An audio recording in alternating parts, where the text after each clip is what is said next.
নমস্কার, কেমন আছেন সবাই? আজ আমি চলে এসেছি নতুন একটা ভিডিও নিয়ে আপনাদের কাছে।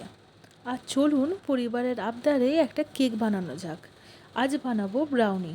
প্রথমে নিয়ে নেব 1 কাপ চিনি। মনে রাখতে হবে এই কাপ কিন্তু চা খাবার কাপ অবশ্যই হবে না। এটা আমরা মিক্সারে ভালো মতো গুঁড়িয়ে নেব। এটা হতে হবে অনেকটা এই রকম। তারপর আমরা ডিম নিয়ে নেব, যার হলুদ অংশটা আমরা এখন নেব না, তাই আলাদা করে রাখলাম। যেহেতু আমরা 1 পাউন্ড কেক বানাবো, তাই 2টি ডিম নিচ্ছি। একইভাবে হলুদ অংশটা আলাদা করে নিচ্ছি। এরপর আমরা এই সাদা অংশটাকে ভালো করে ফেটিয়ে নিচ্ছি। ফেটিয়ে নেওয়ার পর কনসিস্টেন্সিটা এমন হবে যে সেটা আর করে রাখলেও যেন না পড়ে যায়। তারপর গুঁড়ো করে রাখা চিনি অ্যাড করব। একটু একটু করে অবশ্যই অ্যাড করতে হবে এবং সেটাকে ভালো করে মিশিয়ে নিতে হবে। এরপর 1 কাপ মতো ভালো করে চেলে রাখা ময়দাও নিতে হবে। মনে রাখতে হবে এখানে চিনির আর ময়দার পরিমাণ যেন একই থাকে।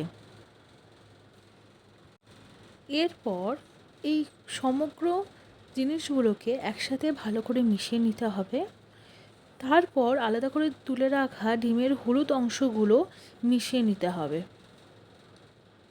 তারপর আমরা এর মধ্যে 1/4 কাপ দুধ মিশিয়ে নিয়ে তার মধ্যে 1/4 কাপ পরিমাণে কোকো পাউডার মিশিয়ে নেব ভালো করে। তারপর এতে পরিমাপ মতো বাটার অ্যাড করতে হবে, যেটা অ্যাড করার পর ভালো করে মিশিয়ে নেব। তারপর আস্তে আস্তে এর মধ্যে baking powder, baking soda, vanilla essence add করে ভালো করে মিশিয়ে নিতে হবে। তারপর 2 এর ডার্ক কম্পাউন্ডকে মাইক্রোওভেনে ভালো করে গলিয়ে সেটাকে মিশিয়ে নিতে হবে সুন্দর করে।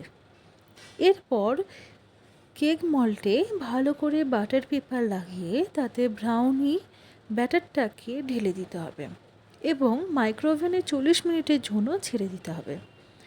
ব্যাটারটিকে ঢোকানোর আগে 5 মিনিটের জন্য মাইক্রোওভেনকে গরম করে নিতে পারলে ভালো হয়। 40 মিনিট পর সেটিকে বার করে একটি কাঠির সাহায্যে দেখে নেব এটি তৈরি হয়েছে নাকি।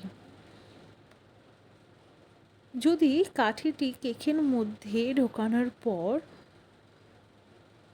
আমরা দেখি কাঠির মধ্যে কোনো কেকের অংশ লেগে নেই, তাহলে জানবো কেকটি সম্পূর্ণভাবে তৈরি হয়ে গেছে এবং শেষটা ঠিক এমন হবে।